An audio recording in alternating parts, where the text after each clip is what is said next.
മനുഷ്യരുമായി സഹവസിക്കുന്ന പക്ഷികളിൽ ഒന്നാണ് പ്രാവുകൾ. നമ്മുടെ വീടുകളിലും ഓഫീസ് കെട്ടിടങ്ങളിലുമൊക്കെ പ്രാവുകൾ കൂട്ടമായി വന്നിരിക്കാറുണ്ട്. ബാൽക്കണികളിൽ മണിക്കൂറോളം പ്രാവുകൾ ഇരിക്കാറുണ്ട്. എന്നാൽ പ്രാവുകളുടെ സാമീപ്യം ശ്വാസകോശ രോഗങ്ങൾ ഉൾപ്പെടെ പല പ്രശ്നങ്ങൾക്ക് കാരണമാകാമെന്ന് ആരോഗ്യ വിദഗ്ധർ പറയുന്നു.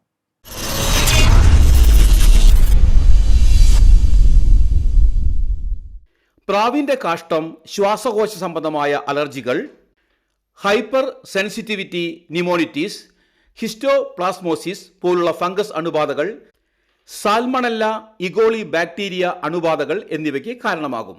ചുമ, ശ്വാസം മുട്ടൽ, ക്ഷീണം എന്നിവ ലക്ഷണങ്ങളാണ്.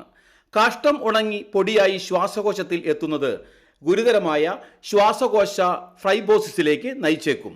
ഹൈപ്പർ സെൻസിറ്റിവിറ്റി ന്യൂമോണിറ്റീസ് എന്നറിയപ്പെടുന്ന അലർജിക് ശ്വാസകോശ രോഗവുമായി പ്രാവിന്റെ കാഷ്ടം ബന്ധപ്പെട്ടിരിക്കുന്നു. കൂടുതൽ കാലം എക്സ്പോഷർ തുടർന്നാൽ കാലക്രമേണ ശ്വാസകോശ ഫൈബ്രോസിസിലേക്ക് നയിച്ചേക്കാം.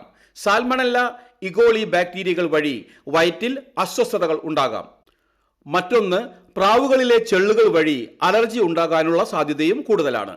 പ്രാവിന്റെ കാഷ്ടത്തിൽ പ്രോട്ടീനുകൾ, ഫംഗസുകൾ, ബാക്ടീരിയകൾ എന്നിവ അടങ്ങിയിട്ടുണ്ട്.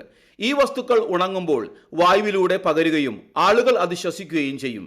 ചില വ്യക്തികളിൽ ശ്വാസകോശത്തിൽ വീക്കമുണ്ടാക്കുകയും വിട്ടുമാറാത്ത വീക്കത്തിന് ഇടയാക്കുമെന്നും ആരോഗ്യ വിദഗ്ധർ അഭിപ്രായപ്പെട്ടു. പ്രാവുകളുടെ കൂടുകൾ വൃത്തിയായി സൂക്ഷിക്കുക. പ്രാവിൻ കാഷ്ടം വൃത്തിയാക്കുമ്പോൾ മാസ്ക് ധരിക്കുക. ഉണങ്ങിയ കാഷ്ടം തൂത്തുവാരാതെ വെള്ളം തെളിച്ച് നനച്ച ശേഷം വൃത്തിയാക്കുക. സാധാരണഗതിയിൽ ഇത് മാരകമല്ലെങ്കിലും ദീർഘകാലം ഇവയുമായി സമ്പർക്കത്തിൽ വരുന്നത് ആസ്മ പോലുള്ള അസുഖങ്ങളെ രൂക്ഷമാക്കും.